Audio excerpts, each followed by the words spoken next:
noite. Meu nome é Rita, sou do Grupo de Oração Louvor e Adoração, sou do Ministério da Palavra e do Ministério de Formação. Então, é uma alegria muito grande estarmos aqui hoje para partilhar um pouco da Palavra do Senhor e da alegria que nos dá de estar mais próximos dele. Então, antes de iniciar, antes de você pegar a sua Bíblia, queria convidar você a ir sentadinho mesmo, fechar um pouco seus olhos, a tocar nos seus olhos e consagrando o seu olhar. Vai dizendo: Senhor, eu entrego os meus olhos, eu te consagro a minha visão, Senhor. Permita com que eu não me disperse, que eu tenha concentração. Toque nos seus ouvidos e peça a Deus a graça de não se dispersar, de escutar aquilo que Ele tem para cada um de nós, para que os nossos ouvidos não nos confundam.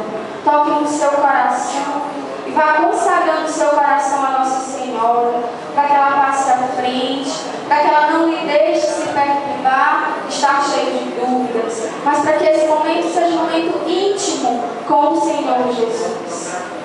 Amém? Então agora pegue sua Bíblia, vamos abrindo em 2 Coríntios, capítulo 12, versículo 7. Eu estou suave. Tanto que a gente pulou hoje aqui, 12, versículo 7.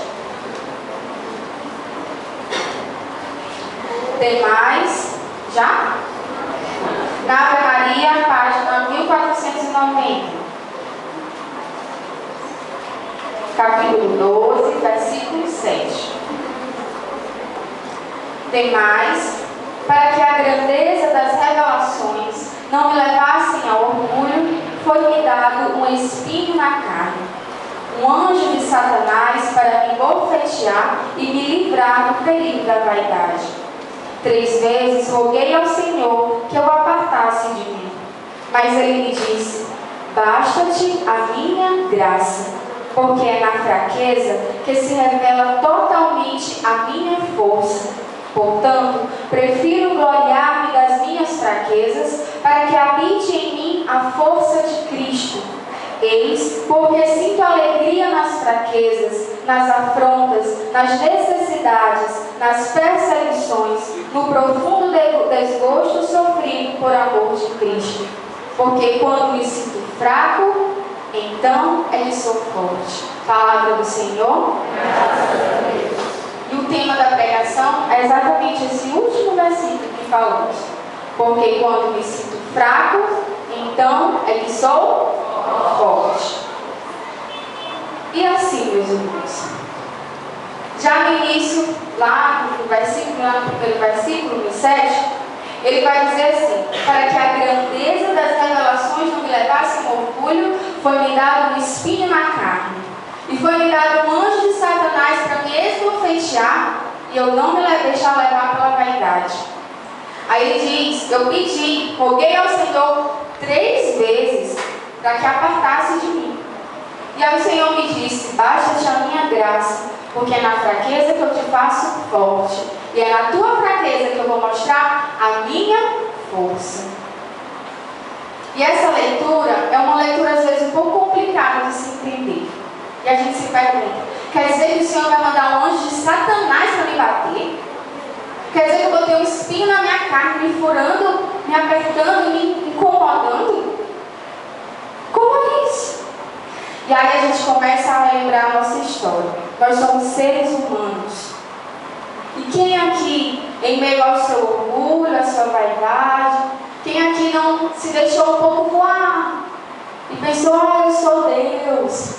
Aí precisou alguém lá puxar o dedinho do pé: desce. Minha vida está muito boa. Não preciso tanto de Deus. Não precisa tanto de Deus. Minha vida, eu tenho dinheiro, eu tenho trabalho, eu tenho família, está tudo muito bem. E aí o ser humano vai começando a confundir as coisas. E Deus, na sua infinita sabedoria, Ele disse: exatamente porque eu os conheço e os amo, é que eu vou permitir com que existam situações que o tragam para mim o tempo todo. Não é que Deus seja mau. Não é que Deus ele pense, eu vou fazer com que os meus filhos sofram, padeçam, porque só quando eles padecerem, estiverem lá no fundo do poço, é que eles vão ter o escolho de ter que me adorar. Ele não é um Deus tirano, é um Deus de amor. E exatamente por ser um Deus de amor e ser Pai, Ele permite com que algumas situações aconteçam. E é exatamente esse espinho na carne que São Paulo vem falar na carta aos Coríntios. A carta aos Coríntios são duas. Teve uma que foi a primeira carta aos Coríntios, e a segunda carta foi mandada também para eles pela situação da comunidade. Então São Paulo ele mandava cartas de acordo com a história daquela comunidade. E lá em Coríntios estavam acontecendo muitas coisas que faziam com que as pessoas se levassem muito ao nariz empinado, ao achar que tudo está bom. Então Deus inspirou o coração de São Paulo a dizer isso para eles. Então a Bíblia ela não é feita sem lógica. E é exatamente por isso que ela é sempre atual. Em qualquer situação da nossa vida, a gente abrir a palavra de Deus, ela vai ter ali o que nós precisamos. Porque ela não é ultrapassada. Então aqui é exatamente o que dentro do ser humano já acontece. Não foi só lá em Coríntios, há muitos anos atrás, os coríntios viviam, não. É para hoje, é para mim. Então, às vezes o que acontece normalmente? Estamos em uma situação boa na nossa vida. E aí o ser humano, por já ser levado a pecar, porque assim, um irmão nosso já dizia em uma das formações para servos, nós já somos configurados ao inferno, da forma que nós estamos. Mas pela misericórdia de Deus, e se nós estarmos a Ele, nós seremos salvos. Então essa configuração ao inferno significa que dentro de nós temos predisposições a pecar. Então o coração do homem, ele de vez em quando começa a soltar umas coisinhas, e achar que não precisa do outro, e achar que não precisa rezar, e achar que não precisa de Deus, e achar que não, eu só vou rezar uma Ave Maria, já basta, eu vou só uma vez na missa durante o ano, porque já está bom, a minha vida está boa. E aí a gente começa a se preocupar somente com o material. A imaginar, não, eu vou estudar muito, eu vou trabalhar muito, vou ter o meu emprego, não dá tempo eu ir à igreja, então eu vou me esforçar naquilo que eu estou vendo. Porque a crise está aí, a fome está aí, eu tenho que trabalhar porque eu não sei se amanhã eu vou ter comida. A crise está batendo na minha porta, não tem água no mundo e eu vou ter que trabalhar para botar um poço no meu quintal. Então a gente começa a se preocupar somente com o que está ali vivo, com o mundano, com o que nós vivemos. E nós não paramos para pensar com qual finalidade nós somos chamados para a terra. Com que finalidade nós somos chamados. Qual é a minha vocação? O que eu vim fazer aqui nessa terra? O que eu vim fazer nessa família? Qual é o meu objetivo dentro do grupo de oração? Qual é o objetivo na minha casa? Não. Nós só nos preocupamos, na maioria das vezes, com o que nós estamos vendo. Se eu tenho que estar no serviço tal hora e a minha família está totalmente desestruturada, acontece alguma coisa, alguém morreu e alguma coisa aconteceu, algum contratempo dentro da minha casa que precisava do meu olhar, do meu cuidado, eu não penso em tentar controlar e equilibrar a situação. Eu só penso em ir para o serviço e deixar que tudo se resolve depois. Gente, eu não estou dizendo aqui que não devemos nos preocupar com o dinheiro, com o estudo, com a profissão. Não, isso é básico na nossa vida. Nós precisamos sim. Eu também estudo, eu também me preocupo com o meu futuro. Mas não é só isso. Não é só isso, porque isso é nada diante de tudo que Deus tem para nós. Diante de tudo que nós carregamos. Dentro da nossa história de vida, nós temos várias etapas, várias escadinhas. Então, assim, o que se diz é que dentro da idade da razão, que é até a idade dos 17 anos, a pessoa vai formando a sua razão, as suas opiniões. E naquele tempo ali, muitas coisas podem acontecer e se tornar raiz na vida daquela pessoa.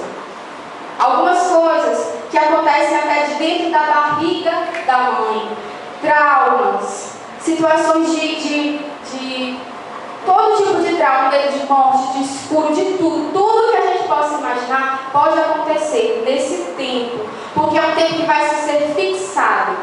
Se você sofre um trauma dentro da barriga da sua mãe, aquele trauma ali é para perpetuar durante toda a sua vida, de acordo com a ciência, com os estudos. Mas o que Deus vem dizer? Que Ele quebra todo tipo de trauma. Mas e aí nós na nossa vida, no nosso achar, de que nós sabemos tudo e que temos o controle de tudo, a gente não dá importância aos traumas que carregamos. A gente não dá importância àquilo que nós carregamos e que é doído. A gente não se preocupa em nos curar, em nos libertar, em saber o que está acontecendo comigo. Nós não nos preocupamos em nos conhecer. Se eu cuidar da minha vida externa, já está tudo bem. Eu sou muito problemática. Não, eu vou ali resolver uma coisa e pronto.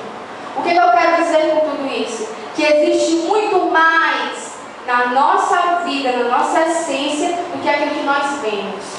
E aquilo que nós não vemos, quem enxerga é Deus. E é só Deus que pode curar. E aquilo que nós não vemos tem uma influência tamanha dentro da nossa vida. Então, quando nós nos colocamos dentro de uma sociedade, nós precisamos nos reconhecer como integrantes daquela sociedade, sim. Mas quando nós estamos dentro de uma igreja, o corpo da igreja, e nós sabemos que tudo o que nós somos depende e vem de Deus, a gente se torna uma pessoa mais esperançosa, mais confiante, com mais fé. Hoje o padre na missa, na matriz, ele perguntou uma coisa interessante. Ele perguntou assim: quem que é importante aqui? Aí uma das pessoas fizeram assim. Aí ele disse: o quê? Vocês não têm fé? Vocês são? Aí começou a falar: nós somos importantes, Deus nos criou. Ele começou a encher a nossa bola e começou a falar. E isso, essa questão de só de achar que nós não somos importantes, já é algo que já vem. Às vezes a gente começa a imaginar: eu não presto para nada. Das duas, uma. Ou eu sou o melhor de todos, eu sou o pior de todos. E é isso que o coração do ser humano traz. Ou é a superioridade ou é a inferioridade. Aí Deus vem para equilibrar tudo isso. Esse espinho na carne que o Senhor vem trazer é muitas vezes essas mágoas, esses traumas que nós trazemos, mas não, ele diz que é permitido, por quê? Para a gente se perceber pequeno, frágil. Saber que eu não sou uma super mulher, saber que vocês não são super homens e que precisam de um Deus maior. E esse esbofetear.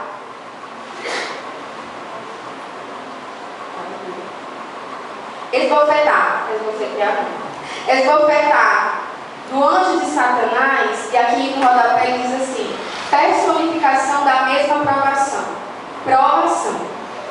Então, o esbofetar do anjo de Satanás que vem falar são as provações que nós vivemos. Quem de nós, quando a gente está em uma situação difícil, começa logo a maldizer a Deus? Eita, Senhor, que o Senhor não me cuida. Eita, que eu não me confesso. Eita, que eu vou à igreja, eu vou no grupo de oração, eu vou à missa, eu me confesso, eu comungo e o Senhor não está nem aí para mim. Nesse momento de provação é que o Senhor quer fazer na sua fraqueza a sua força. E é exatamente isso que ele quer dizer, porque o inimigo de Deus, ele quer fazer o contrário. Quando nós estamos fracos, ele quebra mais um pouco nossas pernas. Quando nós estamos tristes, ele vem e joga mais uma coisa para pesar nas costas. Quando nós estamos cabisbaixos, sem esperança, sem confiança, aí o diabo vem: é isso mesmo, tu não presta, te joga no chão, bora, tu vai comigo, começa. E joga coisa. Não vale a pena.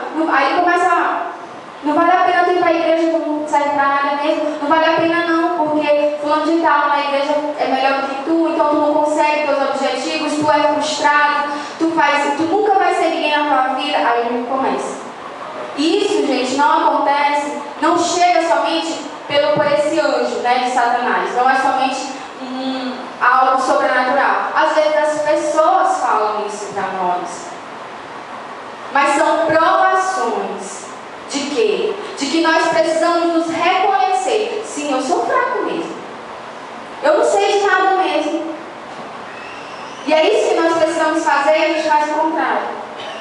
A gente, ao invés de dizer eu sou fraco e buscar a quem pode, a gente se conscientiza que somos fracos e não queremos resolver a situação.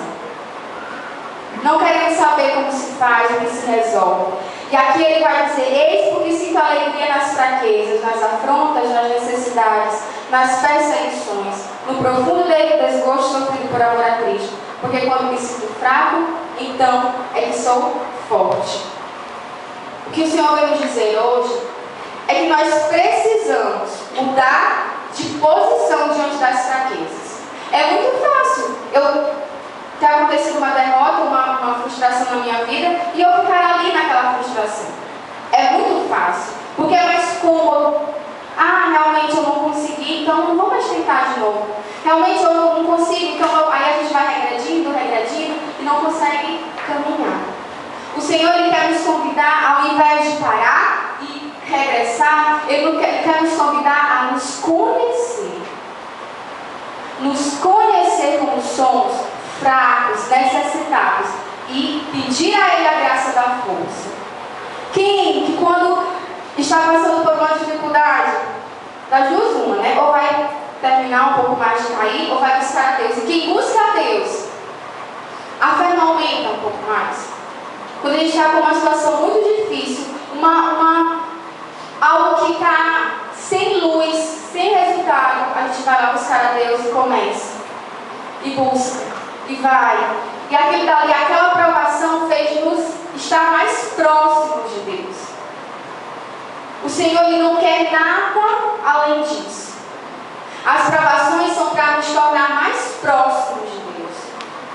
Ele não quer mais nada. Talvez a situação não se resolva, mas o aproximar com Ele vai mudar muito dentro do coração da gente. Talvez a situação permaneça constante, mas se nós estamos procurando a Deus, dentro de nós muda. Por quê? Porque nós estamos unidos ao coração de Deus. E é na força dele, é dele que vem a força de nos colocar de pé. Ninguém é separado. Fulano de tal não sofre, fulano de tal sofre. Fulano de tal passa por dificuldade, fulano de tal não passa.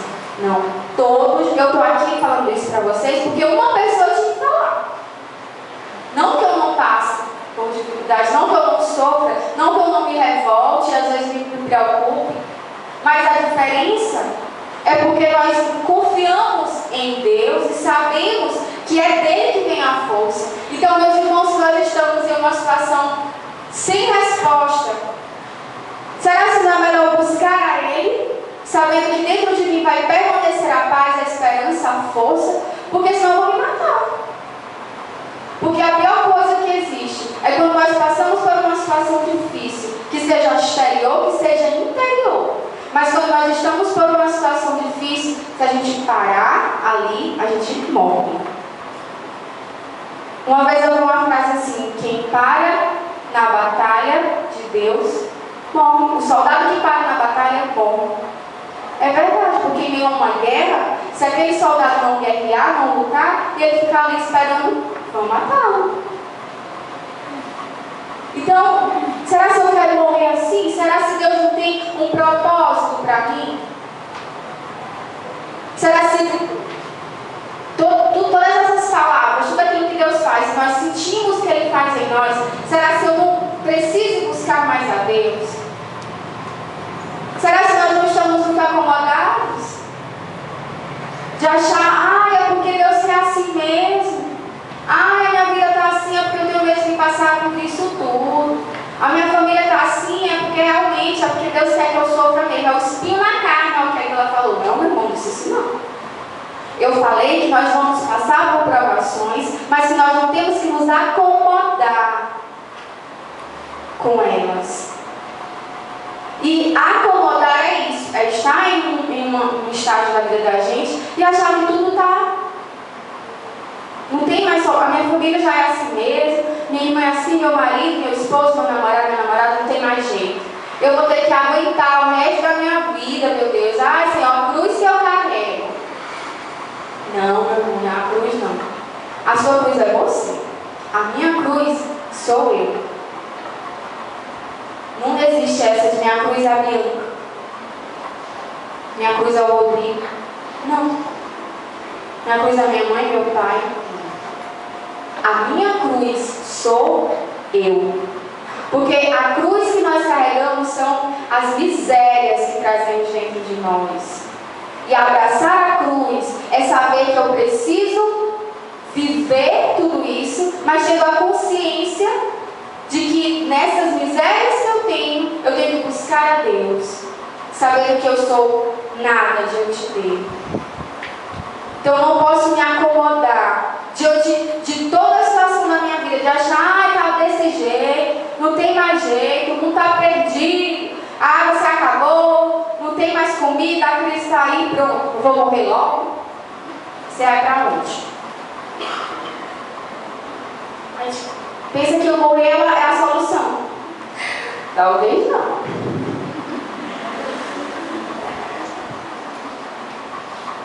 Então nós precisamos tomar uma atitude. Atitude. Nós somos, cada um de nós tem a força de Deus se nós pedimos. O que é ter atitude? É não ficar parado. Tá, eu estava passando por isso, vou me levantar, vou tomar uma atitude, vou ter uma ação.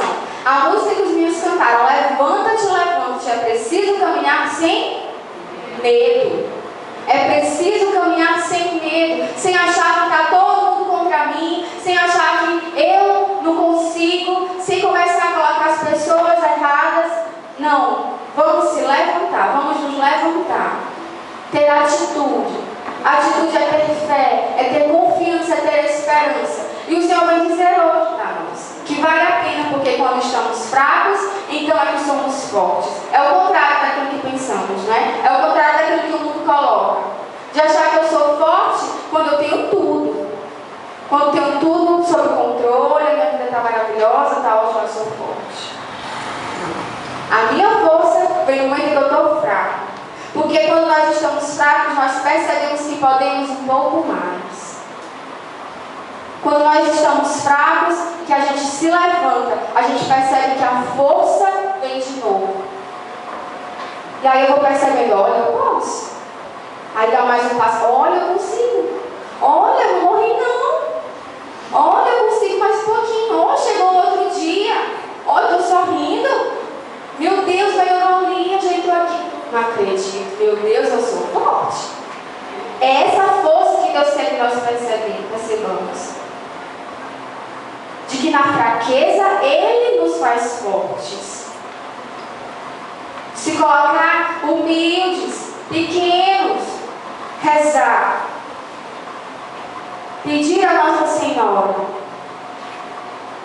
No momento que Nossa Senhora chegou hoje e ela foi ali, foi colocada naquela situação dela aceitar ou não de ser a mãe do Filho de Deus, aquele momento ali era um momento de fraqueza para Maria. Uma mulher de 15 anos que tinha tudo para dizer não.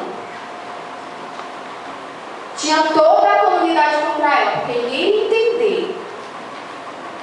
E ali ela se permitiu com que o Espírito Santo pudesse se mover nela, e aí ela disse sim, sem nem saber a grandeza do seu sim. Sem nem entender que tudo que ela fez resultaria em estarmos aqui hoje, adorando o seu Filho, sabendo que nós temos uma luz no fim do túnel. Então o seu sim hoje, meu irmão, pode resultar em algo muito grande. O seu sim hoje pode resultar em algo muito grande.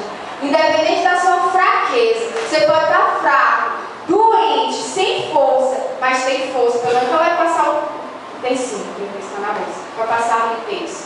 tem força para fechar a boca. Se não tem força para fechar a boca, tem força de pensar rezando. Se está ali acamado, você tem força para pedir a Deus a graça. Então não existe. Não existe. Esse de, eu não tenho força, não tenho coragem, eu estou fraco. Meu irmão, você tem força pelo menos de se ajoelhar. Tem força sim. Cadê essa coragem? Tem força de se levantar, de se colocar de pé e de esperar em Deus. Porque não é nos homens que nós vamos esperar. Nossa Senhora poderia dizer não. Mas a força de Deus veio até ela. Então hoje o que o Senhor quer nos dar é a força dele. Mas precisamos dar o sim para ele. Em meio a tudo que nós estamos vivendo.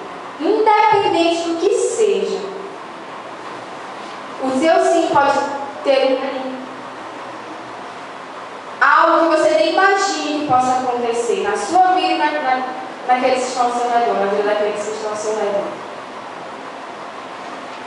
Então, o que mais nos alegra é estar próximos do nosso Deus. E quando nós estamos assim, quando nós nos colocamos diante dele, é como eu falei, a situação pode até não se resolver. Podemos até não ver ali uma solução, um resultado, mas só de estar próximos dele, o nosso coração respira melhor. O coração não respira, né? Mas o espírito, o coração, ele acalma, ele tranquiliza. E ele espera. E aí quando você imagina, a solução pode não resolver, mas você tem uma resposta interna, que é muito melhor do que sentir tudo ao redor e não viver dentro. Então, feche os seus olhos, mesmo sentados.